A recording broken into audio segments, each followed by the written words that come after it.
Joining me now is Scott Reid, our CTV News political commentator. Scott, how are you, sir?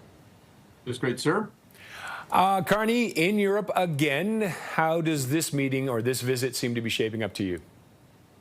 Well, you are seeing a little bit of the domestic pushback, domestic political pushback. What are all these trips generating? Why this particular one? In part, that's generated by the fact that, as we heard from Jeremy, this is what they call the Progressive Leaders Summit. This is something that's been going on. Well, I attended them 20 years ago, and they're world leaders who are center left.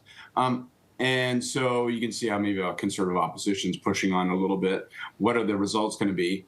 But I think, frankly, the Prime Minister's view is we're in the middle of a global economic crisis that's been triggered by the complete reversal of trade and tariff policy by the President of the United States, and getting out, talking to other world leaders, forming alliances, knitting together new partnerships, trying to build those relationships in new markets is going to have to be a big part of the job for this fall, this winter, next spring, and goodness knows how much longer.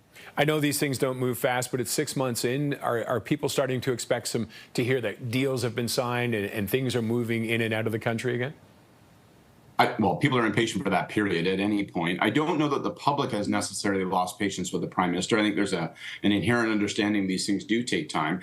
But no question, 6 months in, you're going to start to get political opponents saying, well, where are the results? Where's the meat? Where are the ink deals? And forget the deals. Where are the rising trade numbers? Where are the increased job productions and the growing economic results? So that is ultimately going to be the test. The question is, how long will voters say, Prime Minister didn't make this problem, he's trying to fix this problem, and it isn't going to happen overnight. He is riding and must rely upon that patience on the part of the public, probably for some time, because these things don't happen overnight, and they will take many efforts, many missions, and many meetings.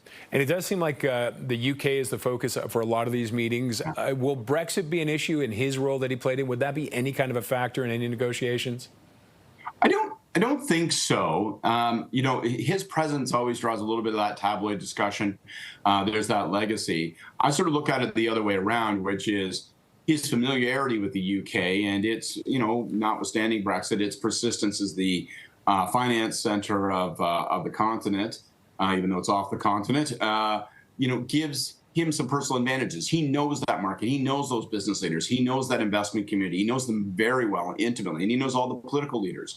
And, you know, hopefully that's not just to the advantage of Mark Carney, but that's to the advantage of Canada as we go shopping for new partners, new places to sell our goods, and new investors that would like to draw across the Atlantic to put money into our businesses. Is there other places he could be reaching out to that you feel he's not doing enough? I don't know if he's getting criticism for being on all these trade missions. When we were going to send him to Asia, it's even further away. I don't know that you could point to a point on the map and say Canada hasn't been going there. Between himself as foreign minister and as finance minister, they seem to be touching all four corners of the map. But, you know, look, everyone's facing the same challenge.